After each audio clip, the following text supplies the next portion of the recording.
सम्मानित मुल्क के मालिकों, मैं बौद्ध भिक्षु सुमित रतन, दिल्ली के पूर्व मुख्यमंत्री, आम आदमी पार्टी के संस्थापक, संयोजक और उनकी सहयोगी मुख्यमंत्री आतिशी जी ने चुनाव नज़दीक आते हुए एक बहुत ही लोक लुभावनी घोषणा की और उन्होंने कहा कि दिल्ली प्रदेश में जितने भी मंदिर हैं और जितने भी पुजारी ब्राह्मण पूजा कर रहे हैं, इसके साथ साथ जितने भी गुरुद्वारे हैं और उन गुरुद्वारों में जितने भी ग्रंथी सेवा दे रहे हैं, उन सभी लोगों को हम वेतन देंगे और उनका वेतन समय से पहुंचेगा।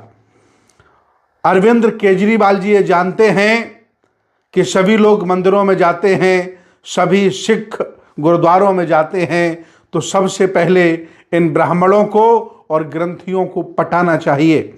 इसके पहले उन्होंने घोषणा की थी कि जितने भी दिल्ली प्रदेश में इमाम हैं जो मस्जिदों में नमाज पढ़ाते हैं, उनको हम वेतन देंगे। लेकिन मैं आपको बता दूं, पिछले कई महीनों से उन इमामों को वेतन नहीं मिला है। कई इमाम हमारे परिचित हैं जिन्होंने हमें बताया। ये जब मुद्दा सामने आया, आपको मैं बताना ये चाहता हूं, अरविंद केजरीवाल जी, क्या दिल्ली में सिर्फ मस्जिदें ही हैं, इमाम ही हैं? क्या दिल्ली में सिर्फ ब्राह्मण ही पुजारी हैं? क्या दिल्ली में सिर्फ सिख धर्म के पुजारी ग्रंथी ही हैं? क्या दिल्ली में बौद्ध भिक्षु नहीं हैं? क्या दिल्ली में बुद्ध विहार नहीं है? क्या दिल्ली में रविदास मंदिर नहीं है? क्या दिल्ली में कबीर मंदिर नहीं है? क्या दिल्ली में वाल्मीकि मंदिर नहीं है? क्या दिल्ली में चर्च नहीं है, पादरी नहीं है? ये दोहरा चरित्र, ये दोहरा व्यवहार क्यों? क्या आपको दिल्ली के बौद्धों का, अंबेडकर वादियों का वोट नहीं मिलता? क्या आपको वाल्मीकि समाज वोट नहीं देता? क्या आपको सदगुरु कबीर को मानने वाले वोट नहीं देते? क्या आपको ईसा मसीह को मानने वाले वोट नहीं देते? ये दोहरा चरित्र क्यों? क्योंकि आप ज़्यादा संख्या वाले लोगों को साध रहे हो और बीजेपी के इशारे पर, आरएसएस के इशारे पर अन्य लोगों से नफरत दर्शा रहे हो। ये बहुत बड़ा जघन्य अपराध आपके द्वारा किया गया। अगर दिल्ली की जनता को ये बात समझ में आ गई और विपक्ष ये बताने में कामयाब हो गया कि आरएसएस की विचारधारा की आम आदमी पार्टी ने एक बार फिर धार्मिक तौर से देश को बांटने का काम किया है। जरूर आप कहते हो हिंदू, मुस्लिम, सिख, ईसाई, बौद्ध सब भाई भाई, लेकिन आपका आज भ्रातृत्व भाव कहाँ गया? आप कुछ लोगों को बांट रहे हो और कुछ लोगों को डांट रहे हो। पहली बात, मैं किसी भी तरह का ब्राह्मणों को, बौद्ध भिक्षुओं को, ग्रंथियों को वेतन देने के खिलाफ हूं। ये सब पागलपन है, इनको वेतन की कोई ज़रूरत नहीं है। ये समाज पर निर्भर होते हैं, जहां ये रहते हैं वहां इनको रहने खाने को मिलता है, वेतन की कोई ज़रूरत नहीं है। जिस मस्जिद में इमाम रहता है वहां पूरे रहने खाने का बंदोबस्त होता है। वो चाहे तो शादी करके अपने बच्चों को भी मस्जिद में रख सकता है। कोई भी गुरुद्वारा कमज़ोर नहीं है, कोई भी ग्रंथी कमज़ोर नहीं है, सबके पास पर्याप्त साधन हैं। आपके टुकड़े भर वेतन की ज़रूरत नहीं है। आपने दोहरा चरित्र दिखाया है। मैं स्वयं कई बौद्ध भिक्षुओं से बात किया हूं, सब लोग कह रहे हैं केजरीवाल, आपके वेतन की हमें ज़रूरत नहीं है, बस झूठ मत बोलिए, बराबरी से, ईमानदारी से हिस्सेदारी बांटिए, सबको मान सम्मान दीजिए, मुझे वेतन की कोई ज़रूरत नहीं है। आदरणीय केजरीवाल जी ने चुनाव आते ही ये लोक लुभावने वादे करके एक बार फिर धार्मिक तौर से देश भारत को बांटने का प्रयास किया है। और मैं पहले कई बार आपको बताता रहा हूं कि ये लोग आरएसएस की विचारधारा के लोग हैं, नफरतवादी लोग हैं और ये लोग जबरदस्ती अपनी बातें चिल्ला चिल्ला करके मनवाना चाहते हैं। आज दिल्ली में जो हो रहा है, विकास बिल्कुल नहीं है, किसी भी तरह का कोई विकास नहीं है। बस स्कूलों का रोना रोकर ये लोग फिर वोट मांगने निकले हैं और पूरी दिल्ली सरकार में एक भी शेड्यूल कास्ट का आदमी, एक भी ओबीसी का आदमी, एक भी मुसलमान समाज का आदमी बड़े पद पर नहीं है। क्या केजरीवाल जी जब पद से हटे तो क्या मुसलमानों का वोट नहीं इन्हें मिला?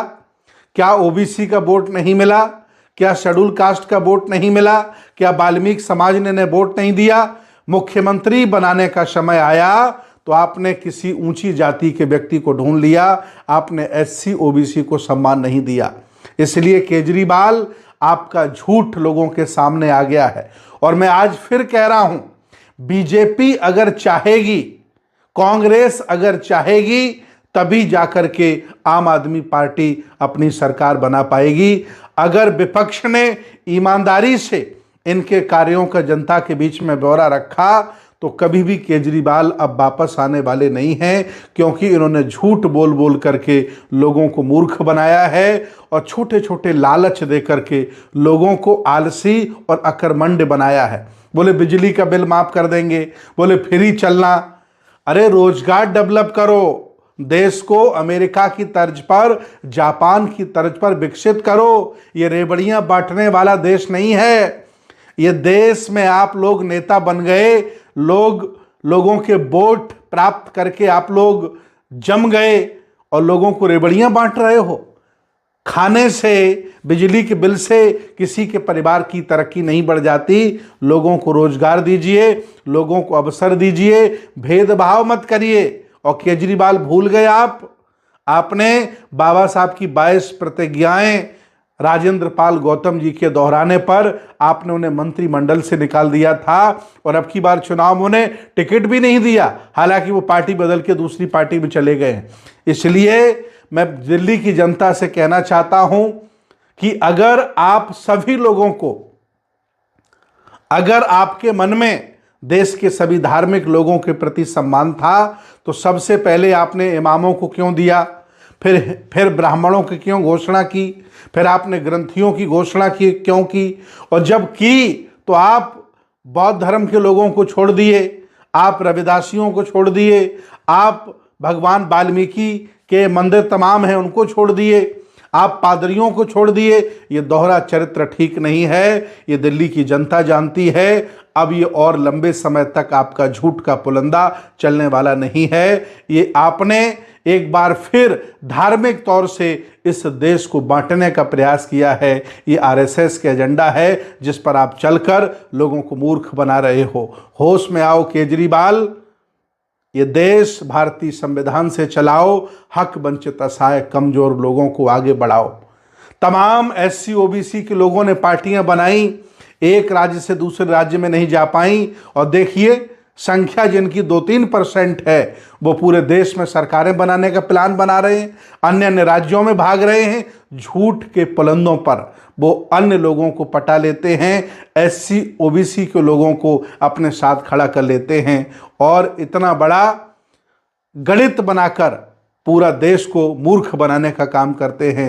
इस घोषणा का हम पुरजोर विरोध करते हैं। हम बौद्ध भिक्षुओं को, हम पादरियों को, रविदासियों को आपके वेतन की कोई ज़रूरत नहीं।